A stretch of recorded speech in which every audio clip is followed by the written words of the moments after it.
Hello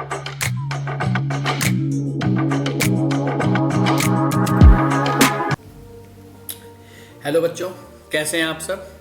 उम्मीद करता हूँ बहुत अच्छे होंगे और आपके एग्ज़ाम बहुत अच्छे तरीके से जा रहे होंगे। आपके 2 और एग्ज़ाम बचे हुए हैं, एक ड्राइंग का बचा हुआ है और एक बचा हुआ आपका सोशल साइंस का 10 और 11 तारीख को।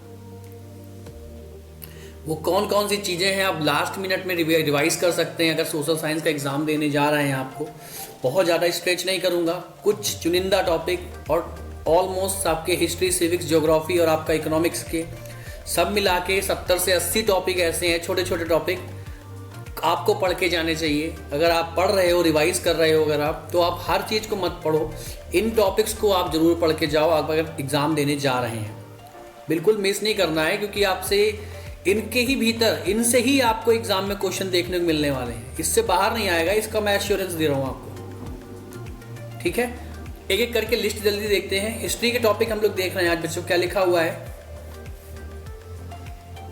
सबसे पहला आपको चैप्टर 1 फ्रेडरिक सूरियो के बारे में आपको पता होना चाहिए कि क्या उनका विजन था। यूटोपियन विजन बेसिकली है तो क्या है, इस चीज़ के बारे में फ्रेंच आर्टिस्ट थे, कैसे है क्या नहीं है, आपको हर एक चीज़ के बारे में जानकारी होनी चाहिए। Next, French revolution and the idea of nation के बारे में आपको बहुत अच्छे से जानकारी होनी चाहिए। कॉजेस क्या थे फ्रेंच रेवोल्यूशन के, आइडिया ऑफ द नेशन क्या था, फ्रेंच रेवोल्यूशन क्यों हुई थी, क्या है, हर एक चीज़ के बारे में बहुत पूछा जाता है। नेपोलियनिक कोड 1804 के आप जो आए थे, नेपोलियन बोनापार्ट जो लेके आया था, आपको पता होना चाहिए बेटा बहुत अच्छे से। मूविंग अहेड, दोनों यूनिफिकेशन में से कोई यूनिफिकेशन आपको आपके एग्जाम में देखने को मिलने वाला है। ठीक है, कौन कौन से 2 यूनिफिकेशन बच्चे, 2 यूनिफिकेशन में एक आपका इटली का है और एक है आपका जर्मनी का।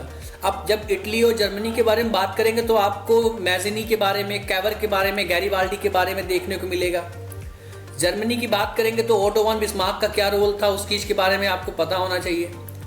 रोल ऑफ कल्चर के बारे में बहुत कम पूछा गया है, एमसीक्यू में पूछा गया है, फोकलोर वगैरह, म्यूजिक वगैरह, लैंग्वेज का क्या रोल रहा, नेशनलिज्म किस प्रकार से आया, आइडिया ऑफ द नेशन क्या है, and last but not the least, nationalism and imperialism. ये क्वेश्चन बहुत बार पूछा गया है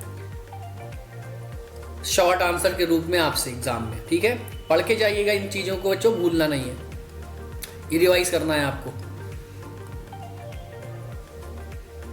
आगे बढ़ते हैं बच्चों चैप्टर नंबर 2 के बारे में। चैप्टर नंबर 2 में आपको ध्यान रखना है बच्चों, सबसे पहला फर्स्ट वर्ल्ड वॉर और इसका इम्पैक्ट क्या हुआ इंडिया के ऊपर, क्या प्रभाव पड़ा इंडिया के ऊपर, आपको पता होना चाहिए पहले वर्ल्ड वॉर का। दूसरा टॉपिक इस चैप्टर से आपके लिए जो बनने वाला है मोस्ट इंपॉर्टेंट है, idea of the Satyagraha movement आपको पता होना चाहिए, बहुत इंपॉर्टेंट है, बहुत बार पूछा गया है। सत्याग्रह मूवमेंट क्या है, कैसा है, कौन कौन से हुए थे, चंपारण में, खेड़ा में, अहमदाबाद में क्या हुआ था, डेट के साथ आपको याद होना चाहिए, ईयर के साथ, ईयर आपको याद होने चाहिए। ठीक है, तीसरा टॉपिक आपके इस चैप्टर का इंपॉर्टेंट टॉपिक रॉलेट एक्ट और जलियांवाला बाग मैसेकर जो हुआ था, बहुत इंपॉर्टेंट है, बहुत पूछा गया है आपके एग्जामिनेशन में। मूविंग अहेड बच्चों, खिलाफत movement and non cooperation movement जो हुआ 1920 में, क्यों हुआ, क्या है, कैसा क्या है, हर एक चीज के बारे में you need to know that, you need to understand and you need to learn and revise as well. Clear, moving ahead. उसके बाद इसी के बीच में आपको एक टॉपिक देखने को मिल जाता है, वो है आपका साइमन कमीशन। मिस हो गया मुझसे,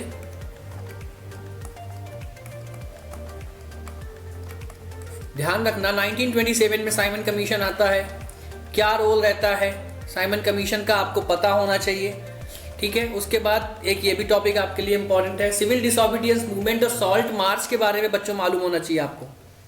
ठीक, क्या है सिविल डिसोबीडियंस मूवमेंट, 11 डिमांड्स कैसे थी, क्या थी, एक बार गो थ्रू कर लेना जल्दी से। गांधी इरविन पैक्ट हुआ था 1931 में, क्या हुआ था, क्या बात हुई थी, जब एक नॉर्मल सी चीज है, पढ़ लेना, विल बी ओके। आपके एग्जाम में पूछा गया है एमसीक्यू में कि कब हुआ था, किस साल में, साल याद रखना। पूना पैक्ट के ऊपर बहुत बार पूछा गया एग्जाम में, एमसीक्यू पूछा गया है, ना केवल एमसीक्यू बल्कि शॉर्ट आंसर पूछा गया बच्चों, बिल्कुल बहुत अच्छे से पढ़ के जाना।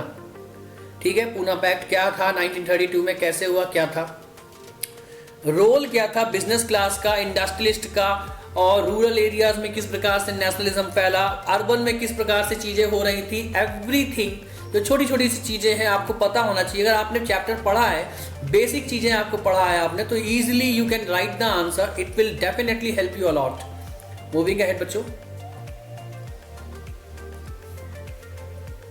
चैप्टर नंबर 3, सिल्क रूट क्या है और पुराने समय में कैसे व्यापार होता था, कैसे बिजनेस होता था, आपको पता होना चाहिए।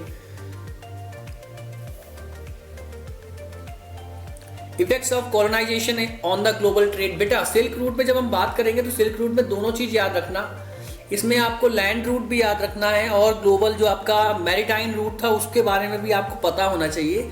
थ्योरी पोर्शन है, अच्छा है, इजी है, पता होना चाहिए आपको। इफेक्ट्स क्या क्या है बच्चों? कॉलोनाइजेशन हुआ इंडिया, ना केवल इंडिया में बल्कि वर्ल्ड में बहुत सारे देशों के ऊपर जो है, देशों के ऊपर यूरोपियन पावर्स ने कॉलोनाइज किया, कब्जा कर लिया। उसका ग्लोबल ट्रेड पे क्या असर हुआ ये पता। और मोस्ट इंपॉर्टेंट इस चैप्टर का ग्रेट डिप्रेशन क्या है और इसका इंपैक्ट क्या हुआ इंडिया के ऊपर। You just need to understand and you just need to learn and revise. बहुत इंपॉर्टेंट है ये, आपका पूछा गया है। Role of Indian entrepreneurs in the global trade. Bharat के जो बड़े बड़े व्यापारी रहे हैं उनका क्या रोल रहा है, उसके बारे में आप जानना है, आपको पढ़ना है आपको। इंडेंचर्ड लेबर वगैरह जो हुए हैं उनका क्या रहा, कब कहाँ कहाँ उनको भेजा गया, फिजी में भेजा गया, कैरिबियन आइलैंड में भेजा गया, किस लिए भेजा गया, क्या उनका रोल था, इन सब चीज़ों के बारे में चैप्टर 3 से ये सब चीज़ें आपकी इंपॉर्टेंट रहने वाली हैं, आपको पढ़ के जाना है बच्चों ध्यान से। 4th चैप्टर आपका, 4th चैप्टर बात करता है एज ऑफ इंडस्ट्रियलाइजेशन, जिसमें आपको बहुत सी चीजें पढ़नी है। कौन कौन सी वो चीजें हैं? प्रोटो इंडस्ट्रियलाइजेशन और the growth of the factory.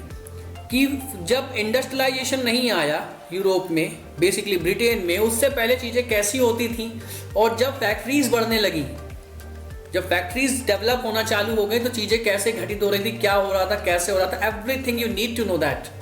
ठीक है, आगे बढ़ते हैं बच्चों। क्या लिखा हुआ है? Role of steam power and machines in the industrial revolution.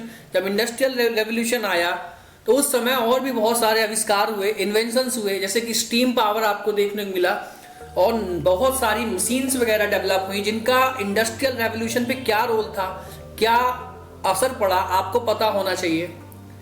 Industrialisation in the colonial India, decline of the handloom industry.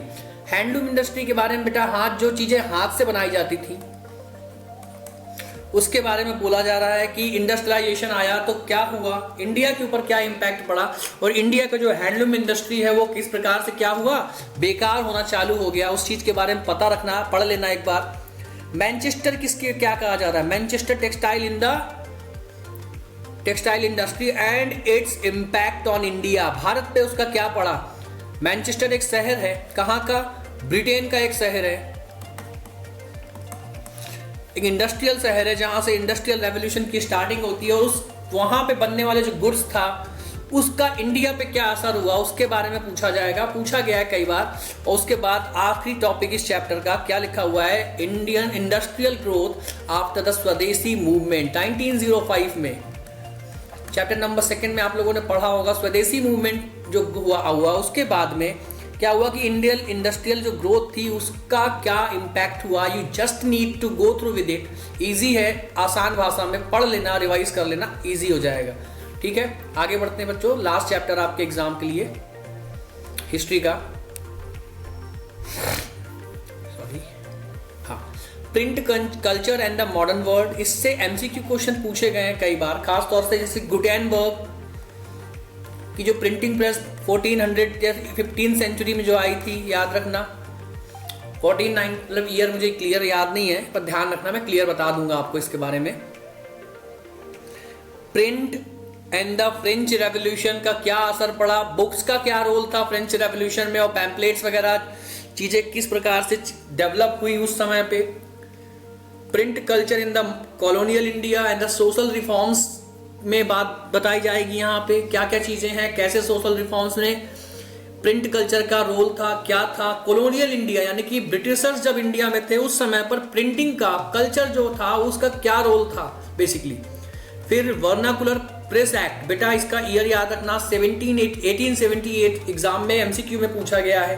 और फिर ब्रिटिशर्स ने सेंसरशिप लगाई। सेंसरशिप मतलब क्या कि मेरी मर्जी से क्या करोगे, काट छाट करके हम अपने हिसाब से चीज़ों को छापेंगे। इसके बारे में एग्जाम में पूछा गया है। Print and the national movement के बारे में एग्जाम में पूछा गया है। ये आपके चैप्टर नंबर 5 के कुछ इंपॉर्टेंट टॉपिक्स जो आपको पढ़ के जाने चाहिए, आपको अच्छे से पता होना चाहिए। कुछ मिसलेनियस टॉपिक भी हैं जो आपके एग्जाम में बहुत बार पूछे गए हैं हिस्ट्री के, जो आपको पढ़ने चाहिए, रिवाइज कर लेने चाहिए एटलीस्ट। कौन कौन से हैं बच्चे, वो लिखा हुआ है आपको।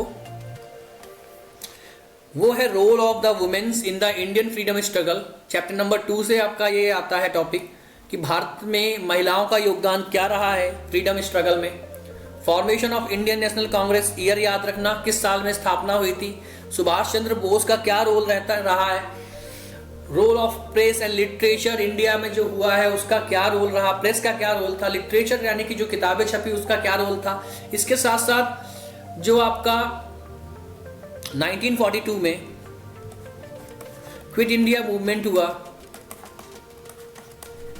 इसके बारे में आप पढ़ लीजिएगा थोड़ा सा। आपको मैं नोट्स भी दे दूंगा, आज रात तक मैं अपलोड कर दूंगा आपके नोट्स चैप्टर वाइज। जो आपके टॉपिक में अभी आपको बता रहा हूं, इनके नोट्स मैं आपको टेलीग्राम पे अपलोड कर दूंगा, ठीक है। ये आपको पढ़ के जाना है, इन टॉपिक्स को आपको 100% रिवाइज करना है, पढ़ के जाना है बहुत बार एग्जाम में। और अब ज़्यादा ना पढ़ना, इन टॉपिक को एक बार अपने जो भी आपके पास नोट्स हैं, बुक्स हैं, इन टॉपिक्स को अच्छे से रिवाइज कर लेना, ठीक है बच्चों। हिस्ट्री से इससे बाहर नहीं आएगा, मैं आपको गारंटी दे रहा हूँ। मिलते हैं नेक्स्ट वीडियो में, हम बात करेंगे ज्योग्राफी के बारे में कि कौन कौन से ज्योग्राफी के टॉपिक आपको पढ़ने हैं। थैंक यू बच्चों, पढ़ते रहिए ऐसे।